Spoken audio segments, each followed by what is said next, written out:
Hello, aujourd'hui je voulais voir la notion de rythme dans le travail des gammes et dans le travail des phrases, dans le travail de notre discours musical. Je vais prendre un exemple. Je suis en la mineur naturel.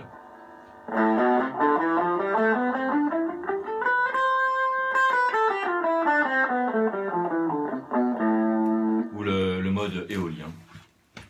Bon, euh, c'est pas là-dessus que je veux aller, c'est juste pour prendre conscience de certaines choses. Parfois, on est tenté de faire une gamme, de travailler une gamme pour aller d'une note extrême à une autre note extrême d'une position de gamme. Ça nous permet d'avoir des repères et de se dire bah, ma gamme je la connais quoi. Et puis de se dire tiens bah, la gamme je la connais bien parce que je sais la jouer relativement vite on va dire. Ok. Mais en fait quand on a joué ça, bon, d'une, on n'a pas vraiment fait quelque chose de musical, on a fait quelque chose de digital. Et qu'est-ce qui fait que le discours devient un petit peu musical par rapport à juste l'enchaînement de quelques notes dans une gamme? Ça va être la dynamique, la répartition des notes rythmiquement sur une pulsation. Quand je fais ça, il n'y a pas de lien rythmique, il n'y a pas de cohésion. Si je me dis, bon, je vais un petit peu ranger mes affaires, je vais ranger ma chambre, je vais faire de la double croche. Là déjà, on va dans une perspective où on va définir quelque chose avec une pulsation. Cette pulsation, elle peut être à l'intérieur de soi, au pied, à la tête, sur un loop de batterie, sur un métronome par exemple. Voilà, alors on peut sous-entendre dans une phrase quelconque cette pulsation, par exemple.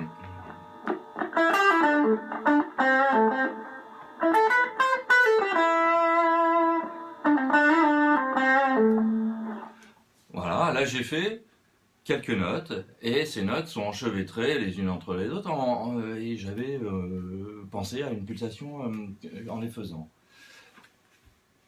Quand on fait les gammes, ça peut être, on doit, je pense, avoir cette notion-là. On peut utiliser donc notre métronome, ou ne serait-ce que se dire, ok, là, cette gamme, je vais la jouer, donc en double croche, comme je viens de le dire. Tacu-tucu, tacu-tucu.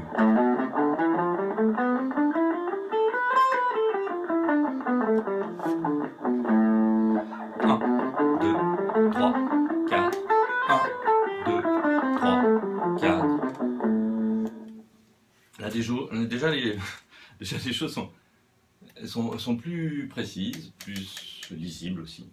Et le fait d'avoir cette carrure rythmique qui vous guide, vous oblige à connaître encore mieux vos notes et vos doigtés. Là, je suis sur quelque chose de très mécanique, sur de la gamme pure et dure. Je monte et je descends cette gamme. Voilà. Après, ce qu'on peut faire, c'est se dire, bah, cette gamme, je la prends et je démarre ailleurs que là où j'en ai l'habitude. Celle-là, je l'ai appris ici. Et ben, pourquoi ne pas démarrer ici, par exemple? 2,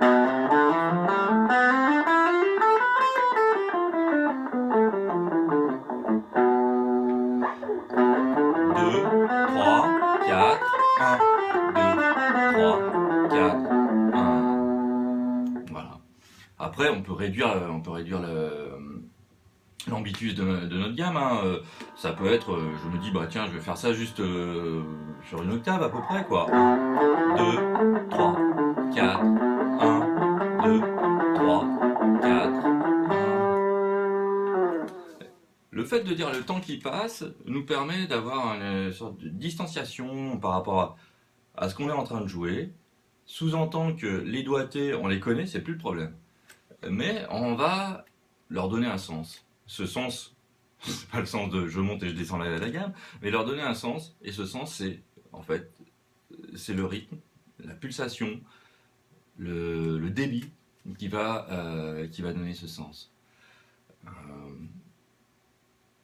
Voilà. Ce que je peux vous proposer, c'est de faire un exercice, par exemple, sur, on va dire, 3 cordes de cette gamme. Arbitrairement, je vais dire, je vais jouer cette gamme à partir de cette note, enfin sur cette corde, parce que je vais faire quelques variantes, entre cette corde et cette corde. C'est la corde 4 et la corde 2. Les notes vont être celles-ci.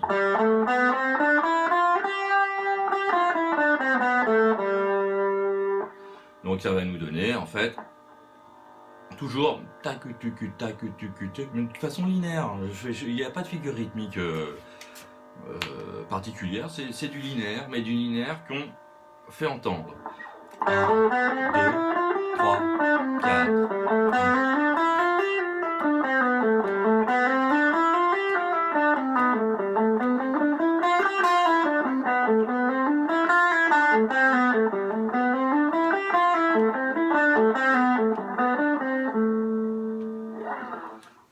Voilà, j'ai donné un sens rythmique au flot de notes qui sont passées. Le truc aussi auquel il faut penser, c'est qu'on peut attaquer toutes les notes, mais on peut aussi faire des liaisons. Et les liaisons, souvent, nous dirigent vers un débit qui peut être un peu flottant, pas très maîtrisé. Si je joue cette gamme des graves aux aigus là, avec le doigté qu'on a vu, sans faire attention, ça peut vite donner. Il n'y a pas de sens, il n'y a pas d'accroche, il n'y a pas un point de repère. Même si je fais des liaisons, je me dis bah, j'attaque une note, ma première note à chaque changement de corde, même si mon temps est sur une liaison, sur une deuxième ou une troisième note de cette corde, il faut que je puisse l'entendre, le sous-entendre. Je vais le faire, par exemple, si je fais ça.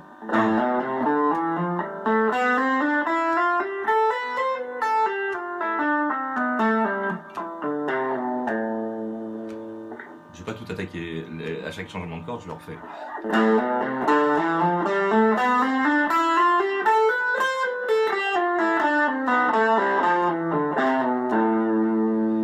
C'est pas le fait d'attaquer qui fait que le débit est correct, c'est le fait que je sais où est mon débit par rapport à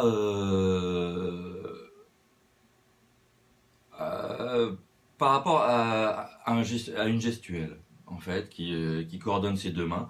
Au-delà de cette gestuelle, j'imprime un débit, quelque chose qui va rendre le discours lisible. Ça, je le fais sur toute la largeur, sur tout l'ambitus de la gamme. Mais je peux faire ça, je me dis, tiens, je vais faire ça sur 3 cordes de cette gamme. 1,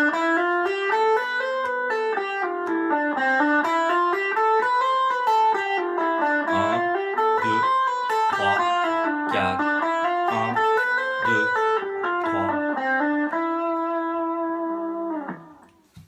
Voilà. Donc c'est pas la liaison qui fait c'est pas la liaison qui fait le rythme, c'est j'imprime mon rythme malgré le fait qu'il y ait des liaisons et qu'il y ait des notes qui auront plus de dynamique parce que je vais les attaquer avec la main droite. Voilà, ça c'est à titre d'exemple. On verra au fur et à mesure des exercices plus précis pour aller dans cette direction qui me semble importante. Salut!